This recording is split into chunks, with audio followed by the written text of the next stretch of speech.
Costa कॉन्कोर्डिया नाम की एक विशाल शिप 13 जनवरी 2012 को 4,229 लोगों को लेकर सिविटा वेचिया इटली से लेकर सवोना इटली तक जाने के लिए निकलती है। बट आधे रास्ते में 9:45 पर इस शिप के साथ कुछ ऐसा होता है जिससे शिप में मौजूद लोगों के बीच अफरा तफरी मचने लगती है। लोग अपनी जान बचाने के लिए इस शिप से बाहर निकलना चाहते थे। लोग लाइफ बोट्स ले लेकर के समंदर के अंदर जंप करना स्टार्ट कर देते हैं। दरअसल इस शिप को जहां से निकलकर जहां तक जाना था, इन दोनों डेस्टिनेशनों के बीच एक आइलैंड पड़ता है जिसका नाम है गिगिलियो आइलैंड। और ये इतनी विशाल शिप उसी आइलैंड के पास से होकर के गुजर रही थी, जबकि इसे उस आइलैंड के पास से होकर नहीं गुजरना था। अब इतना ज्यादा इस आइलैंड के पास होने की वजह से यह शिप एक चट्टान से जा टकराती है। शिप के इस चट्टान में टकराने की वजह से एक बिग फ्रैक्चर हो जाता है। बिग फ्रैक्चर से मेरा मतलब है कि 160 फीट बड़ा एक छेद। इतना बड़ा छेद होने की वजह से शिप के इंजन रूम में पानी जाने लगता है। इंजन रूम में पानी भरने की वजह से शिप की बत्ती गुल हो जाती है। शिप के पत्थर से टकराने के मात्र 30 मिनट में ही शिप आधी पानी में डूब चुकी थी। ऐसा होते देख शिप में मौजूद लोगों के बीच अफरा तफरी मचने लगी। लोग कैसे भी करके अपनी अपनी जान बचाना चाहते थे, बट फिर भी इस अफरा तफरी के बीच शिप में मौजूद 4,229 लोगों में से 32 लोगों की मौत हो जाती है। तो अब सवाल ये रहा कि आखिर टाइटैनिक के डूबने के 100 सालों बाद इतना एडवांस टेक्नोलॉजी होने के बावजूद भी टाइटैनिक से भी विशाल शिप कोस्टा कॉन्कोर्डिया शिप के साथ आखिर क्यों और क्या हुआ जो ये शिप एक चट्टान से टकरा करके डूब गई। Costa Concordia, which ran aground in January 2012. Divers near the site have spotted human remains near the shipwrecked boat off an Italian island. 32 people were killed in the disaster. Costa Concordia, जिसे Italy की एक company फिनकैंटिएरी द्वारा बनाया गया था, जिसे बनाने में अप्रॉक्स 2 सालों का समय लगा था, जिसे डूबने में 30 मिनट भी नहीं लगे। अच्छा, डूबने के मामले में ये शिप कहीं हद तक टाइटैनिक से मिलती जुलती है। जैसे टाइटैनिक के डूबने के 100 सालों बाद इस शिप का डूबना, वो टकराई थी एक आइसबर्ग से और ये टकराई थी एक पत्थर से। हाँ, लेकिन टाइटैनिक में जान माल का खतरा बहुत ज्यादा हुआ था। कोस्टा कॉन्कोर्डिया के मामले में टाइटैनिक जो अपने समय की सबसे बड़ी और लग्जरियस शिप थी, अगर इसे कोस्टा कॉन्कोर्डिया के लग्जरीनेस से कंपेयर किया जाए तो कोस्टा कॉन्कोर्डिया टाइटैनिक से एक कदम आगे ही थी।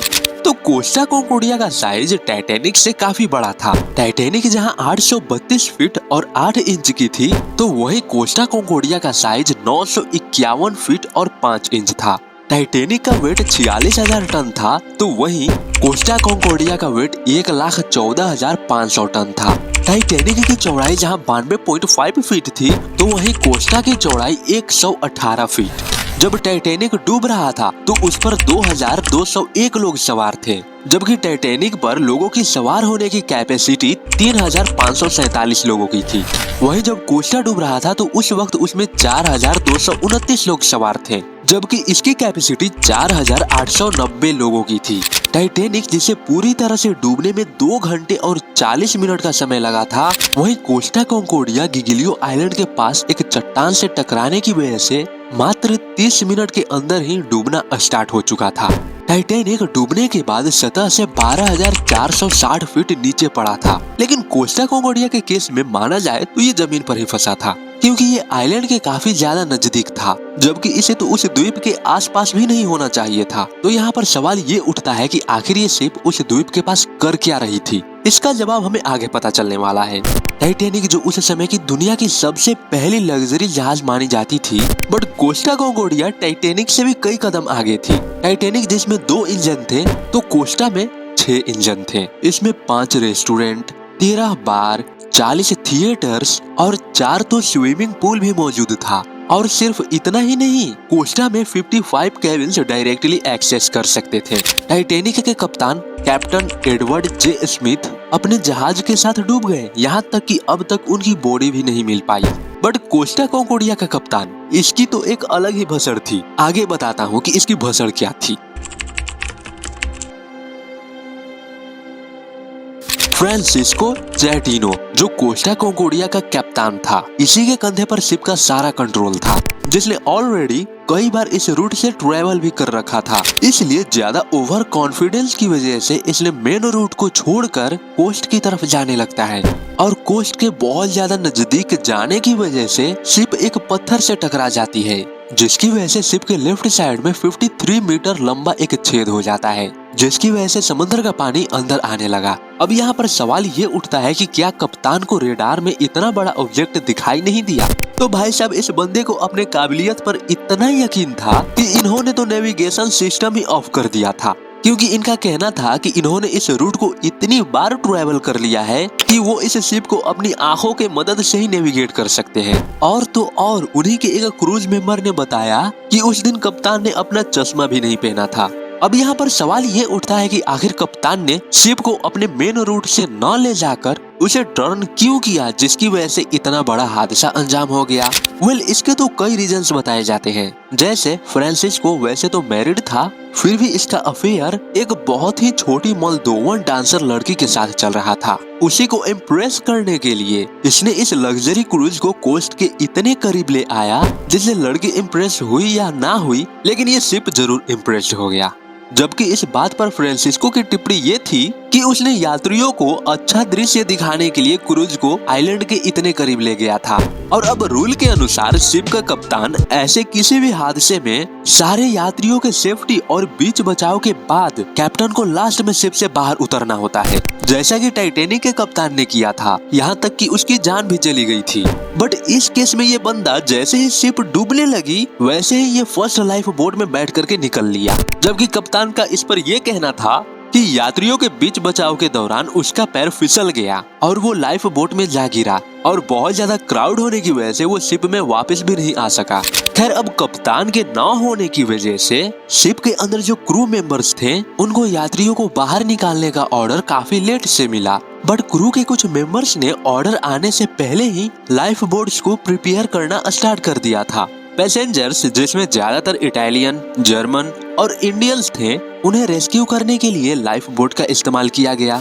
यहाँ तक कि इटालियन नेवी और एयर फोर्स की भी मदद ली गई। इन यात्रियों को शिप से बाहर निकालने में अप्रोक्स 6 घंटे का समय लग गया था।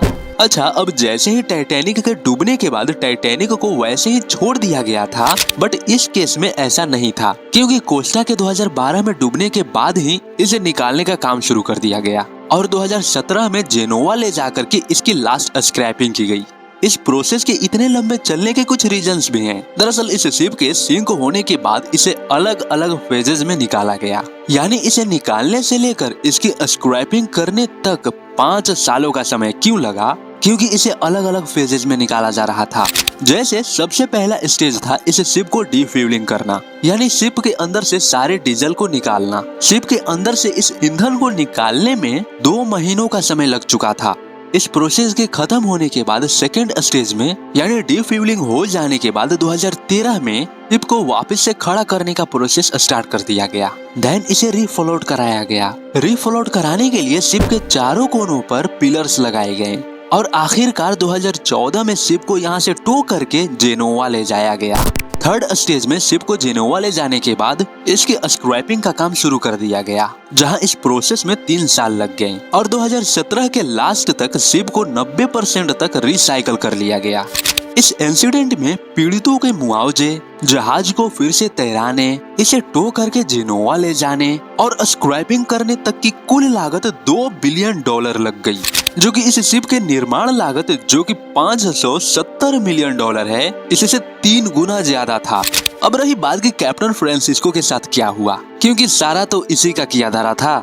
इसे कोर्ट की तरफ से 16 साल की सजा सुनाई गई, जिसमें 10 साल थे मैनस्लॉटर के लिए। मैनस्लॉटर मतलब कि इस शिप में जितने लोगों की मौत हुई थी उसे सारे हत्याओं का जिम्मेदार इसको ठहराया गया। फिर 5 साल की सजा सुनाई गई इस शिप के साथ जो कुछ भी हुआ था, बोला जाए तो इस शिप के बर्बादी के लिए, और 1 साल की सजा सुनाई गई इस शिप को अबैंडन छोड़ करके पहले ही भाग जाने के लिए, और 1 महीना अथॉरिटीज से झूठ बोलने के लिए। सब मिला जुला करके इसे 16 साल की सजा सुनाई गई।